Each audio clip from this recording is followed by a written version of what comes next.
দুদিনের মধ্যে ঢাকার অবস্থান বদলে গেল এবং শেখ হাসিনাকে প্রত্যার্পণ না করলে সফর নয় এরকম শর্ত দিল, কিন্তু শর্তটা কোথায় দিয়েছে সেটা আমরা জানি না। আপনার অনুসন্ধানে এই 48 থেকে 72 ঘন্টার মধ্যে আসলে কি ঘটেছে? গতকাল বাংলাদেশের একটি টেলিভিশন টক শোতে ঢাকা বিশ্ববিদ্যালয়ের একজন শিক্ষক দাবি করেছেন যে পররাষ্ট্রমন্ত্রী তারেক রহমানের বাসায় গিয়ে, প্রধানমন্ত্রীর বাড়িতে গিয়ে হম্বিতম্বি করেছেন এবং বলেছেন তিনি পদত্যাগ করবেন যদি তারেক রহমান ভারত সফরে যান। আসলে কি হয়েছে এই 48 থেকে 72 ঘন্টার মধ্যে? সিদ্ধান্তটি কি তারেক রহমানের, নাকি তাকে সিদ্ধান্ত বদলাতে বাধ্য করা হচ্ছে? বিষয়টা চলছিল যে ট্রাম্প প্রশাসনের যে বিশেষ দূত, যিনি ভারতেরও রাষ্ট্রদূত, সার্জিও গর, যিনি সম্প্রতি বাংলাদেশ সফরে এসেছিলেন এবং বাংলাদেশ সফরে এসে তিনি প্রধানমন্ত্রী, পররাষ্ট্রমন্ত্রী সহ সরকারের উচ্চপদস্থ কর্মকর্তাদের সাথে বৈঠক করেছিলেন। তারপরে হচ্ছে ঢাকায় ভারতীয় হাইকমিশনার বিএস ত্রিবেদীর সাথেও বৈঠক করেছিলেন এবং তারপর পরই বিএস ত্রিবেদী দিল্লিতে গিয়ে রিপোর্ট করেন ভারতের প্রধানমন্ত্রী নরেন্দ্র মোদীকে, আর সার্জিও গর ফিরে গিয়ে বসেন হচ্ছে নিরাপত্তা উপদেষ্টা অজিত দোভালের সাথে। নিরাপত্তা উপদেষ্টা অজিত দোভালের। তার মধ্যেই আবার যেটি ঘটে সেটি হচ্ছে যে ভারতের গোয়েন্দা সংস্থা রয়ের প্রধান জৈন, তার 3 জন সহকর্মী সহ ঢাকায় আসেন। তারাও বিভিন্ন স্তরে বৈঠক করেন এবং সেইখানে তারাও বৈঠক করেন এবং তারা খুব গুরুত্বপূর্ণ কিছু ইস্যুতে কাজ করেন এবং তারা ফিরে যান। তো এই সব মিলিয়ে হচ্ছে ভারত এবং মার্কিন যুক্তরাষ্ট্রের একটা সমন্বিত উদ্যোগ লক্ষ্য করা যাচ্ছিল এবং তারা একটা সমঝোতায় পৌঁছানোর চেষ্টা করছিলেন বাংলাদেশ। ভারতের দিক থেকে বেশ কয়েক মাস ধরেই উদ্বেগ আছে। সেই উদ্বেগটা হচ্ছে যে ক্রমবর্ধমান যে নিরাপত্তা ঝুঁকি বাংলাদেশে তৈরি হচ্ছে তাদের জন্য, সেটি নিয়ে তারা উদ্বেগ জানিয়ে আসছে। সেটা অফিসিয়ালি আনঅফিসিয়ালি দুইভাবে। তো সেইটিকে ঘিরেই কিন্তু ভারত মার্কিন আলোচনার এই পর্যায়টা চলছিল এবং সেখানে দুটো বিষয় গুরুত্বপূর্ণ ছিল। সেটা হচ্ছে প্রধানমন্ত্রী তারেক রহমানের ভারত সফর এবং সেই সফরে ভারত বাংলাদেশের কূটনৈতিক সম্পর্ক যেটুকু অবনতি হয়েছে অন্তর্বর্তী সরকারের সময় মোহাম্মদ ইউনূসের যে ভারত বিরোধী পররাষ্ট্র নীতি, সেখান থেকে বেরিয়ে। তো সেটির একটা উদ্যোগ ছিল। আরেকটি ছিল যে সাবেক প্রধানমন্ত্রী শেখ হাসিনা যেহেতু ডিজাইন করেছেন বাংলাদেশে উনি ফিরবেন এবং সেই ফেরার ব্যাপারটা কিভাবে হতে পারে, তার প্রত্যাবর্তনের ইস্যু, সেইখানে কিভাবে তার নিরাপত্তা ঝুঁকি যা আছে সেটি কিভাবে নিশ্চিত হবে এবং তার সঙ্গে সঙ্গে হচ্ছে আইনগতভাবে তিনি তার যে সাজা হয়েছে সেটা আইনগতভাবে কিভাবে স্থগিত করা যায়, সেই সব বিষয়ে ভারত মার্কিন কূটনৈতিক পর্যায় থেকে কিছু প্রস্তাব বাংলাদেশকে দেওয়া হয়েছে। তো এইগুলি তো ইতিবাচক ভাবেই চলছিল এবং এই ইতিবাচক ভাবে চলতে চলতেই হচ্ছে 9 আগস্ট বাংলাদেশের রেজিম চেঞ্জে যার খুব পূর্ণ ভূমিকা ছিল সাবেক মার্কিন কর্মকর্তা, এখন একটি বেসরকারি কোম্পানিতে পরামর্শক হিসেবে কাজ করছেন, তিনি পিটার হাস, তিনি বাংলাদেশে আসেন এবং এসে উনি প্রথম যে বৈঠকটি করেন সেটা হচ্ছে চার্জ অফ অ্যাফেয়ার্স বোল্ডিনের সঙ্গে। তো সেই এখান থেকে একটা বিস্ময়কর ব্যাপার ঘটে, সেটা হচ্ছে যে তিনি আসলেন এবং 13 তারিখে বেঞ্চ স্টেটমেন্ট, যাকে মার্কিন স্বার্থ নিয়ে খুব সোচ্চার দেখা দেয়, খুবই অ্যাক্টিভ দেখা দেয়। তো মার্কিন একটি বাণিজ্যিক প্রতিনিধি দল এসছেন ঢাকাতে, তাদের সফরের সময় এই ভদ্রলোক অবকাশে চলবে। অবকাশে চলে গেলে সেইটা তো একটা খুব গুরুত্বপূর্ণ ইস্যু হয়ে দাঁড়ায় যে আহ, যখন 21শে আগস্ট তারেক রহমান ভারতে যাবেন এরকম একটি আলোচনা শুরু হয়েছে এবং কূটনৈতিক পর্যায়ে আলোচনা চলছে ভারত বাংলাদেশে, সেই সময়ে ব্রেন এক্সটেনশন অবকাশে চলে গেলেন এবং তিনি ফিরবেন আসলে 22শে আগস্ট। তাহলে আমরা দেখতে পেলাম যে খলিলুর রহমান, আপনি যদি মনে করতে পারেন, যে যে প্রেস ব্রিফিংটা করেছিলেন সার্জিওগর ফিরে যাওয়ার পরে এবং তারপরে আরেকটি প্রেস ব্রিফিং করেছিলেন তিনি হচ্ছে দীনেশ ত্রিবেদীর সঙ্গে বৈঠকের পরে। জি, তো দীনেশ ত্রিবেদী যখন বৈঠক করেন সেই বৈঠকের পরে তার প্রধানমন্ত্রীর সঙ্গে বৈঠক করেছেন, তারও পরে একটি প্রেস ব্রিফিং দিলেন উনি, সেটি হচ্ছে যে ভারত দ্বিপাক্ষিক সফরে আমন্ত্রণ জানায়নি।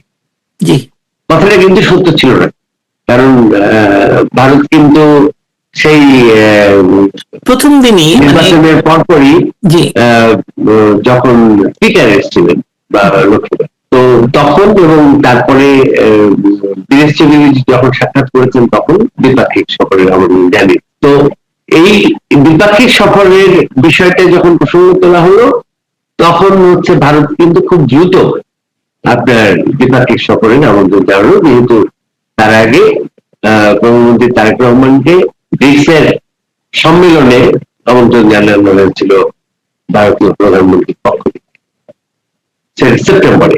কিন্তু দ্বিপাক্ষিক সফর এবং দ্রুত সেই সফর যেন হয় সেটির জন্য ভারত কিন্তু খুব দ্রুত উদ্যোগ নিয়ে। তো খলিলুর রহমান সাহেব প্রথমে বললেন যে দ্বিপাক্ষিক সফরে আমন্ত্রণ জানায়নি, প্রধানমন্ত্রী হিসেবে আমন্ত্রণ জানানো হয়নি। এখন দ্বিপাক্ষিক সফরে আমন্ত্রণ জানানোর পরে গতকালকে উনি বললেন যে ভারতের অনাগ্রহের কারণে তার আবার তারই মন্ত্রণালয়ের মুখপাত্র বলছেন যে বাংলাদেশের পক্ষ থেকে সত্যারোপ করা হয়েছে, যে সত্যারোপের কারণে বিষয়টি কি ঘটছে সেটি এখনো নিশ্চিত নয়। তো এই বিষয়গুলো তো আর এমনি এমনি ঘটেনি। বিষয়টা হচ্ছে খলিলুর রহমান কে আমরা সেই জায়গায় খলিলুর রহমান ছিলেন ইন্টারিম সরকারের নিরাপত্তা উপদেষ্টা। আচ্ছা, এবং নাটকীয় ভাবে বিএনপি সরকার যখন গঠিত হলো তখন হচ্ছে খলিলুর রহমান সাহেব পররাষ্ট্রমন্ত্রী হলেন। তো এটি কি মনে হয় যে বিএনপির চরম আগ্রহ করে তাকে পররাষ্ট্রমন্ত্রী তৈরি করেছে? অনেকে তো বলেন যে পিটার হাস নাকি এই এর পেছনে মানে কলকাঠি নেড়েছে। হ্যাঁ, সেই সময়ে একদম প্রায় নিশ্চিত হওয়া গেছিল পিটার হাসের একটা বড় ভূমিকা ছিল। এবং আরেকটি নিয়োগ আপনি যদি অনেকে বলেছেন যে পিটার হাস নিজে হতে পারবেন না বলে মানে তার হামশাকাল মানে তার এমন একজনকে দিয়েছেন যিনি আসলে তিনি। সেটি তো আসলে একটা রসাত্মক আলোচনা, কিন্তু যদি দেখা যায় তো সেটি হচ্ছে যে বহুদিন থেকেই প্রচারিত আছে যে মার্কিন ডিপ স্টেটে। আপনি আরেকজনের কথা বলছিলেন, আরেকজন যে সে সময় আরো একজনকে নিয়োগ করা হয়েছে। আরেকটি নিয়োগ আপনি খুব উল্লেখযোগ্য ছিল, সেটি হচ্ছে আপনার নাসিমুল গনি, জি, মন্ত্রিপরিষদের সচিব। জি, তিনি আজকে আরো এক বছরের জন্য পুনঃনিয়োগ ছিলেন। তাকে সরিয়ে প্রধানমন্ত্রীর শপথ গ্রহণের আগেই কিন্তু কয়েক ঘন্টার জন্য আরেকজনকে নিয়োগ দেওয়া হয় বা একদিনের জন্য। জি, তারপরে হঠাৎ করে দেখা গেল নাসিমুল তখনকার স্বরাষ্ট্র সচিব, যার বিষয়ে বিস্তর অভিযোগ আছে যে সে হচ্ছে হিজবুত তাহরীরের সদস্য, তাকে সেই সময়ে মন্ত্রিপরিষদ সচিব করা হলো। এবং আপনাকে জানাই যে আজকে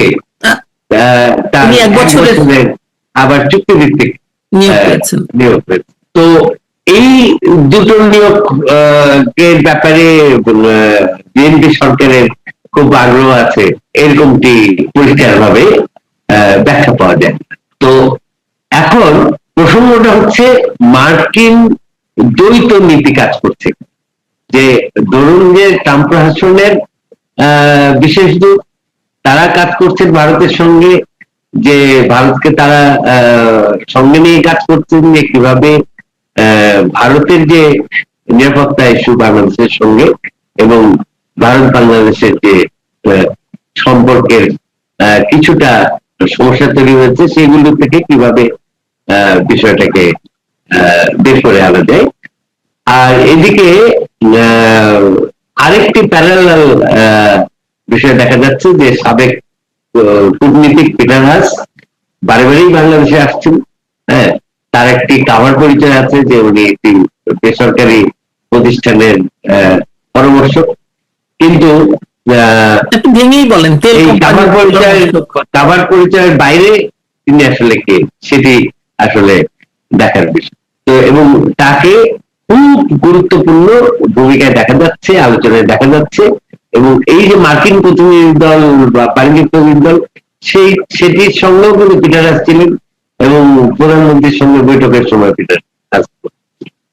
তো সেই রোলটা তো এই সময়ে আপনি দেখুন গত কয়েক মাস ধরে বিএনপি সেকশন কত সক্রিয়, সেই সক্রিয় রাষ্ট্রকে হঠাৎ করে নেয়, এরকম একটা গুরুত্বপূর্ণ খবর। এবং আবার সেই পিটার হাস গুরুত্বপূর্ণ। এই বিষয়গুলো দেখবার বিষয়। অনেক কিছু তো আমরা যে তথ্যগুলো পাই বা কিছু কিছু ডকুমেন্টও পাই, সবসময় তো আমরা আলোচনার সময় বলতে পারি, হ্যাঁ, কারণ আমাদের কিছু গোপনীয়তা থাকে, কিছু কনফিডেন্সিয়ালিটির বিষয়। কিন্তু আপনার সর্বশেষ রিপোর্ট অনুযায়ী পররাষ্ট্রমন্ত্রী খলিলুর রহমানকে এই সফর ভেস্তে যাওয়ার পেছনের প্রধান ব্যক্তি হিসেবে চিহ্নিত করা হয়েছে এবং তাকে ডিপ স্টেট প্লেয়ার বলেও প্রশ্ন তোলা হয়েছে। আপনার কাছে এমন কি তথ্য আছে যা আপনি ওখানে লিখেননি বা আপনি বলতে চান, বলতে পারেন কিনা, যার ভিত্তিতে আপনি বলেছেন যে একজন পররাষ্ট্রমন্ত্রী প্রধানমন্ত্রীর একটি প্রায় চূড়ান্ত দ্বিপাক্ষিক সফর থামিয়ে দেওয়ার মতো ক্ষমতা রাখেন এবং খলিলুর রহমান কার রাজনৈতিক কৌশলগত এজেন্ডা বাস্তবায়ন করছেন বলে আপনার মনে হয়? দেখুন, একটু আগেই আপনার মূল প্রথম প্রশ্নের উত্তরে যেটা বললাম যে এখানে মার্কিন দ্বৈত নীতি কাজ করছে। তো ভারতকে মার্কিন যুক্তরাষ্ট্র যা বলছে সেটি হচ্ছে যে বাংলাদেশের সাথে সম্পর্ক উন্নয়ন। সেটি কারা বলছে? সেটি বলছে হচ্ছে ট্রাম্প প্রশাসনের হয়ে যারা কাজ করছে। পিটার হাস ছিলেন, সেই বাইডেন প্রশাসন তো বটেই, এটি মোটামুটি গ্লোবালি প্রচারিত। তো তার ভূমিকাটা তো ভিন্ন, এবং সেইখানে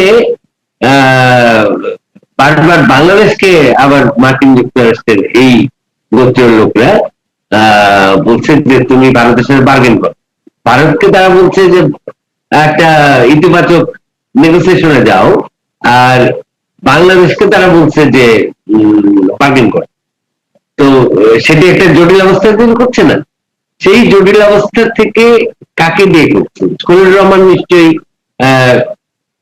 বিএনপি রাজনৈতিক দল বিএনপির কাছে খুব গ্রহণীয় ব্যক্তি নন, তাকে নিশ্চয়ই মন্ত্রিসভায় চাপিয়ে দেওয়া হয়েছে, কোথা থেকে চাপিয়ে দেওয়া হয়েছে সেটি যদি আমরা লক্ষ্য করি, তাহলে একটা বিষয়ে আমরা যেতে পারবো।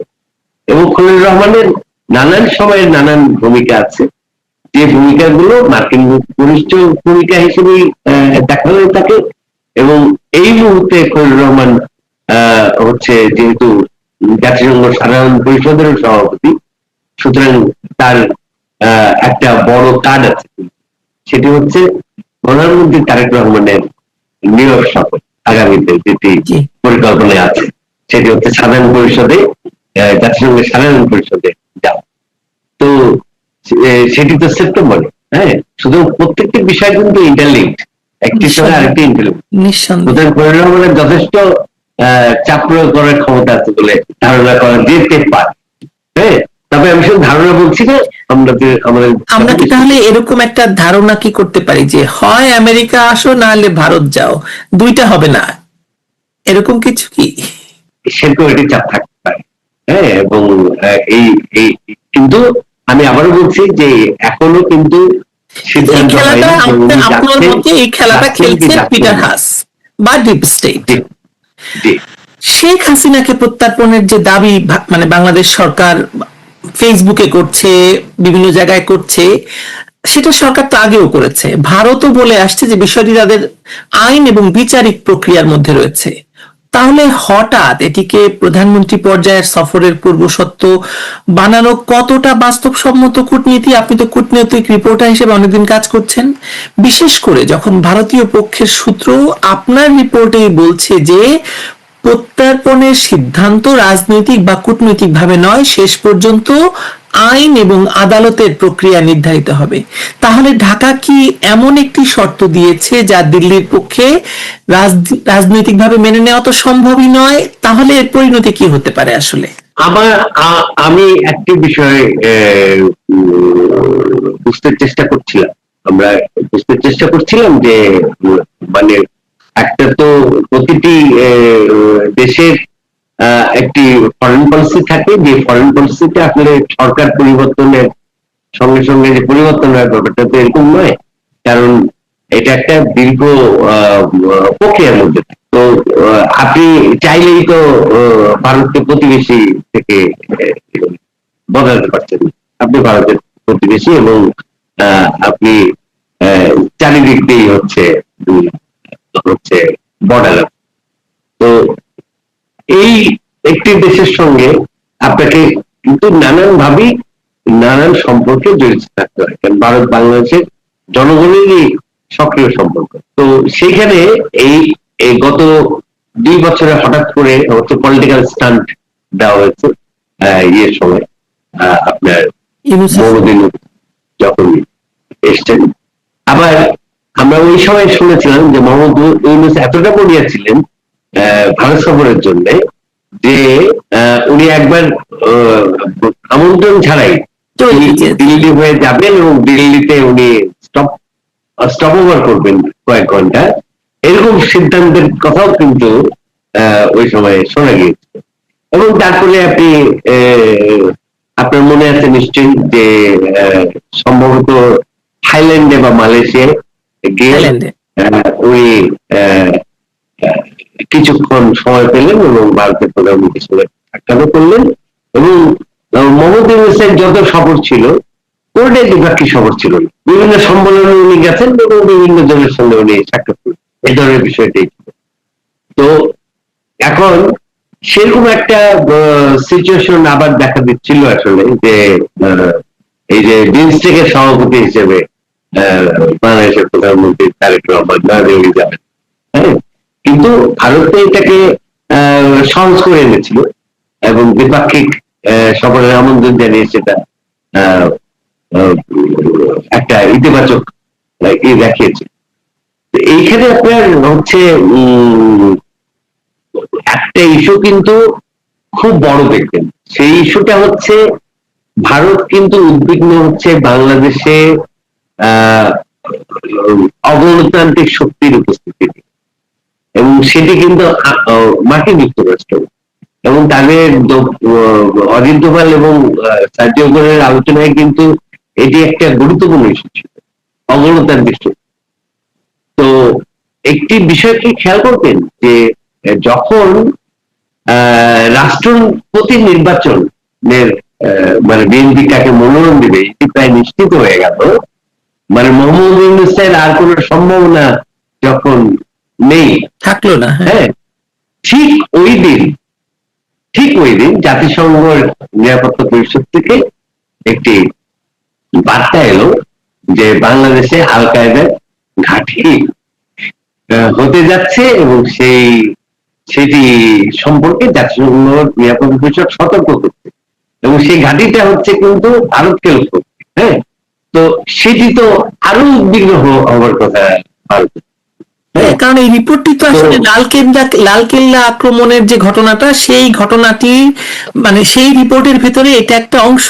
জি হ্যাঁ, এবং আরো একটি প্রশ্ন এখানে আপনাকে আমি আসলে করতেই চাই, সেটা হচ্ছে যে আজকে বাংলাদেশের স্বরাষ্ট্রমন্ত্রী প্রথমে বললেন তিনি এই রিপোর্ট পড়েননি, তারপরে বললেন এই রিপোর্ট অনুমান নির্ভর। যে রিপোর্টটি জাতিসংঘ প্রথমে 1400 মেরে ফেলেছে, এটাকে তারা একদম মানে বাইবেলের মতো গণ্য করছে। আর এই রিপোর্টকে যখন, যেটা পুরো বাংলাদেশ আক্রান্ত, সেই রিপোর্টকে তারা বলছে অনুমান নির্ভর, এবং তারা নাকি এটাকে কোনো পাত্তা দিচ্ছেন না। এটা উনি উনি আজকে খুব মানে ভাষায় বললেন। এটা নিয়ে আমরা কোনো রকমের আমি আমি দেখেছি, কিন্তু কিন্তু প্রশ্নটা হলো জাতিসংঘ কিন্তু এটাও বলেছে যে আহ, আপনার সেই 1400 তালিকা বা ইত্যাদি নিয়ে যখন আপনার মনে আছে যে আমরা একটা জি জি অনুসন্ধান করেছি এবং একটা বড় সিরিজ রিপোর্ট করেছি। তো সেইখানে আমরা তো মানে আইডি ধরে ধরে ধরে ধরে ধরে আমরা তখন কাজ করি। তো জাতিসংঘের যে 1400, এটার তো কোনো ভিত্তি আসলে এখন পর্যন্ত কোথাও পাওয়া যায়নি, এবং জাতিসংঘের হিউম্যান রাইটস কমিশনের বিষয়। তো সেইখানে একটি ব্যাপার ঘটেছে যে জাতিসংঘের হিউম্যান রাইটস কমিশন কিন্তু পরিষ্কার জানিয়েছে যে তারা কোনো সাক্ষ্য অথবা প্রমাণ সরবরাহ করবে না। এটা একটি গুরুত্বপূর্ণ বিষয়। দ্বিতীয়ত হচ্ছে যে কেন করবে না সেটিও জানি, সেটি হচ্ছে যে ডেথ সেন্টেন্সের বিষয় যেহেতু আছে, আমার কাছে এটা একটা অজুহাত মনে হয়েছে এই কারণে যে এটা আসলে ওরা আসলে ওদের কাছে প্রমাণ করার মতো কোনো তথ্য আসলে নেই, কারণ এই রিপোর্টটা তো লেখা হয়েছে ইউনুসের অফিসে। এই রিপোর্টটা বেসিক্যালি যেটা হয়েছিল সেটা হচ্ছে যে তখনকার যে আপনার প্রসিকিউশন টিম ছিল এবং চিফ প্রসিকিউটর ছিল তাজুল ইসলামের নেতৃত্বে আপনার এই প্রসিকিউশন টিম একটা বিভিন্ন তথ্য সংগ্রহ করে দিয়েছিল, সেটিকেই মোটামুটি কিন্তু এখন এইবার তো জাতিসংঘের নিরাপত্তা পরিষদ এরকম একটি অভিযোগ করেছে। আমি শেষ প্রশ্ন আপনার কাছে করব, দুটো প্রশ্ন। প্রথম প্রশ্ন হচ্ছে যে নিরাপত্তা পরিষদ এরকম কোন রিপোর্ট কোন দেশ সম্পর্কে করলে প্রথমে রিপোর্ট করে, তারপর আসলে ড্রোন উড়ে এসে মানে হয়, সার্জিক্যাল স্ট্রাইক হয়। বাংলাদেশ কি ওই জায়গায় যাচ্ছে কিনা, যদি, কারণ আমরা তো অলরেডি অস্বীকার করে ফেললাম যে না, আমরা এটা পাত্তাই দিচ্ছি না। আচ্ছা, এটি দেখুন, সম্প্রতি এটি আমি এখনো রিপোর্ট করিনি, কিন্তু আমি আপনাকে বলি, সম্প্রতি নেপাল হয়ে সাজিদুর রহমানের নেতৃত্বে কিন্তু 6 জন কিন্তু বাংলাদেশে এসেছে এবং রংপুর এলাকায় আছে। এটির নিশ্চিত তথ্য আছে বাংলাদেশের গোয়েন্দা, ঠিক আছে? আচ্ছা, এবং সাজিদুর রহমানের উপস্থিতি কিন্তু খুব ভয়ঙ্কর। সাজিদুর রহমান কে, আপনি আমাকে একটু আর আমার দর্শকদের জন্য বলেন প্লিজ। আচ্ছা, সাজিদুর রহমান হচ্ছেন একজন পাকিস্তানি। আপনি মাওলানা সাজিদুর রহমানের কথা বলছেন? হ্যাঁ হ্যাঁ হ্যাঁ, উগ্রপন্থী নেতা মুফতি মাওলানা সাজিদুর রহমান। এবং এবং কিলার হিসেবে তার বিখ্যাত মানে কুখ্যাতি আছে। তো সেই কিলার হিসেবে কি তিনি গুরুত্বপূর্ণ ব্যক্তিদেরকে টার্গেট করে থাকেন, সেটি কিন্তু যথেষ্ট সংশয়ের কারণ হতে পারে। দ্বিতীয়ত হচ্ছে যে আপনি যে মনিরুল ইসলামের সঙ্গে কথা বললেন দুদিন আগে বোধহয়, তো সেইখানে কিন্তু এই যে বাংলাদেশে জঙ্গি উপস্থিতি অন্যান্য বিষয়গুলো নিয়ে আপনারা কথা বলেছেন। আর আমরা কি দেখছি, প্রকাশ্যে বলা হচ্ছে যে আমাদের কাছে অস্ত্র ছিল এবং আমরা 5ই আগস্ট না ঘটলে বিদ্রোহ করতাম। তারা ঘুরে বেড়াচ্ছে, তারা কিন্তু প্রকাশ্য করে বেড়াচ্ছে। আর আপনি খেয়াল করুন যে 15ই আগস্ট গেল, আজকে 17ই আগস্ট, হ্যাঁ, ফুল দেওয়ার অপরাধে হচ্ছে নারীদেরকে গ্রেফতার করা হচ্ছে, নিগ্রহ করা হচ্ছে। হ্যাঁ, তো এই রাষ্ট্রটার যদি এইভাবে হচ্ছে আইন শৃঙ্খলার বিষয়গুলি দেখে, তাহলে তো সেখানে একটি খুবই জটিল অবস্থার সামনে এসে থাকে। আর সবচেয়ে গুরুত্বপূর্ণ এখানে যে একাধিক ব্যক্তি, অন্তত এইটি আমরা এখনো প্রতিবেদন করিনি, অন্তত 15 জন অবসরপ্রাপ্ত সামরিক কর্মকর্তা, তারা যে নানান ধরনের জঙ্গি প্রশিক্ষণের সঙ্গে যুক্ত, সেটি কিন্তু 5ই আগস্টের আগে প্রমাণিত, নানান সময়ে কোর্ট মার্শাল হয়েছে, নানান ধরনের আহ, আহ, তদন্ত হয়েছে।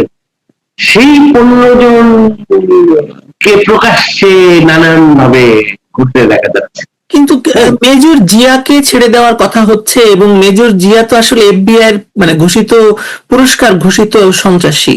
সেটি কথা হচ্ছে, সেটা তো এখনো হয়নি, কিন্তু যারা আপনার জেলে ছিলেন, নরসিংদীতে ছিলেন, এরকম বহু হচ্ছে চিহ্নিত মানুষ, জঙ্গি বা সন্ত্রাসী, তারা কিন্তু বাইরে এসছে।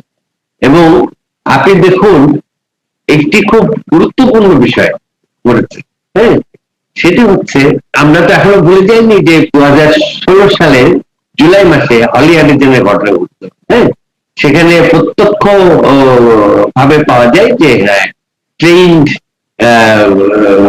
জঙ্গি ছিল বাংলাদেশে, এবং তাদেরকে প্রশিক্ষণ দেওয়া হয়েছিল হচ্ছে অবসরপ্রাপ্ত সামরিক কর্মকর্তাদেরকে প্রশিক্ষণ দিয়েছিল।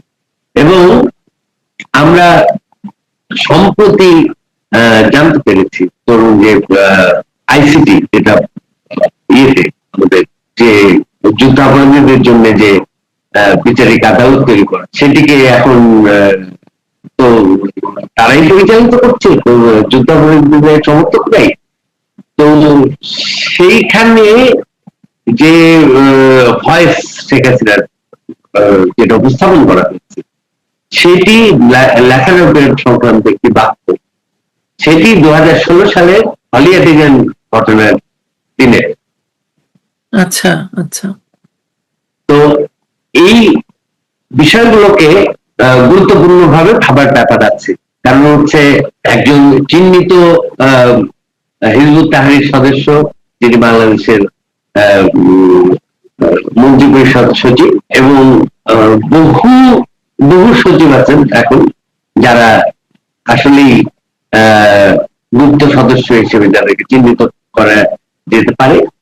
আর দ্বিতীয়ত হচ্ছে, এই যে আপনার বিশাল একটা অংশ যারা হচ্ছে 5ই আগস্টে এবং তার পূর্বে রেজিম চেঞ্জের সময় খুব গুরুত্বপূর্ণ ভূমিকা রেখেছে, তারা হচ্ছে আপনার অবসরপ্রাপ্ত সামরিক। তো এখানে এখন আমরা দেখতে পারি যে মার্কিন ট্রাম্প প্রশাসনের একটা উদ্যোগ আছে, ভারতের কূটনীতিকদের একটা উদ্যোগ আছে যে বাংলাদেশে ভারতের যে নিরাপত্তা ঝুঁকি, সেটিকে মিনিমাইজ করার জন্য কিভাবে একটা রাজনৈতিক সমঝোতার পথে বাংলাদেশকে নিয়ে যাওয়া যায়, অন্তত পক্ষে দুটি বড় রাজনৈতিক দলকে যদি একটি সমঝোতার পথে নিয়ে যাওয়া যায়, আওয়ামী লীগ এবং বিএনপি, যদিও আওয়ামী লীগ এখন কার্যকর নিষিদ্ধ দল, সুতরাং সেখানে মধ্যস্থতার প্রশ্ন আসছে, সুতরাং তারা মধ্যস্থতা করছে, এরকম একটি বিষয় নিয়ে কাজ করছে।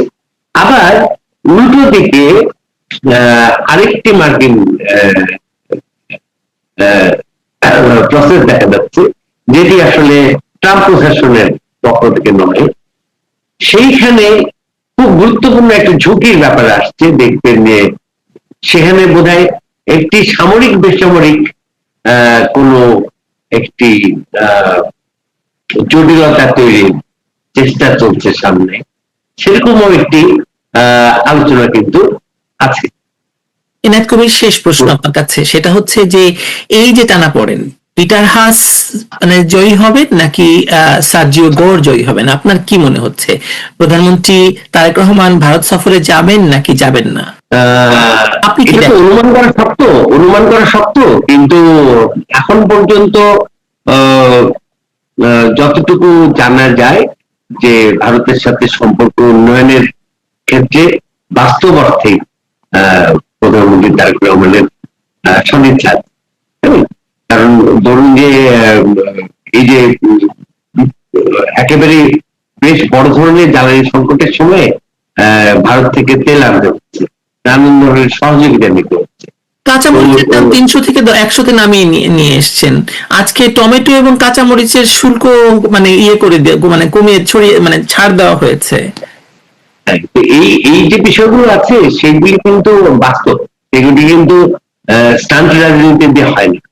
সেগুলো পিটার হাস এগুলো ঠেকাতে পারবেন না। হ্যাঁ, একটা স্টান্ট রাজনীতি দিয়ে হচ্ছে ধরেন কিছু মানুষের কাছে জনপ্রিয় হয়তো হওয়া যায়, কিন্তু সেটা তো বাস্তব কিছু ব্যাপার আছে, যেমন ধরেন যে জালের সংকটটা খুব তীব্র, অন্যান্য কিছু সংকট আছে, হ্যাঁ, অর্থ ব্যবস্থাপনায় অনেক ধরনের জটিলতা আছে।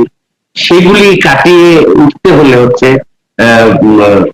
যারা স্টেক হোল্ডার বাংলাদেশের সঙ্গে, হ্যাঁ, আন্তর্জাতিক স্টেক হোল্ডার, খুব গুরুত্বপূর্ণ তিনটি স্টেক হোল্ডার আছে, চীন, ভারত এবং রাশিয়া, তাদের সঙ্গেও তো সম্পর্ক উন্নয়নের একটি বিষয় আছে। আর আটটি গুরুত্বপূর্ণ এজেন্ডা যেটি পররাষ্ট্র মন্ত্রণালয় থেকে নয়াদিল্লির পররাষ্ট্র মন্ত্রণালয়ে পাঠানো হয়েছিল, সেখানে যেটা খেয়াল করেছিলাম সেটা হচ্ছে ভারত চীন বাংলাদেশ সম্পর্ক, তারপরে বেল্ট অ্যান্ড রোড ইনিশিয়েটিভ থেকে শুরু করে এই বিষয়গুলো কিন্তু এই আলোচনার এজেন্ডাভুক্ত ছিল। তিস্তা পর্যন্ত আলোচনার এজেন্ডায় ছিল বলে জানা যায়, গঙ্গা চুক্তি তো অবশ্যই ছিল। সুতরাং আমরা পানি বিষয়টি ছিল। তো এই যে সেগুলি তো ধরুন একটি গ্রিন রুম এক্সারসাইজ হয়, যে কোনো সফরের আগে প্রস্তুতি পর্যায়ে একটা গ্রিন রুম এক্সারসাইজ হয়, সেটি একটি চূড়ান্ত পর্যায়ে যায়, তখন গিয়ে হচ্ছে আপনার সফরে কিছু রেজাল্ট হয়, যে হয় কোনো সমঝোতা চুক্তি বা চূড়ান্ত চুক্তি, এই ধরনের কিছু হয়।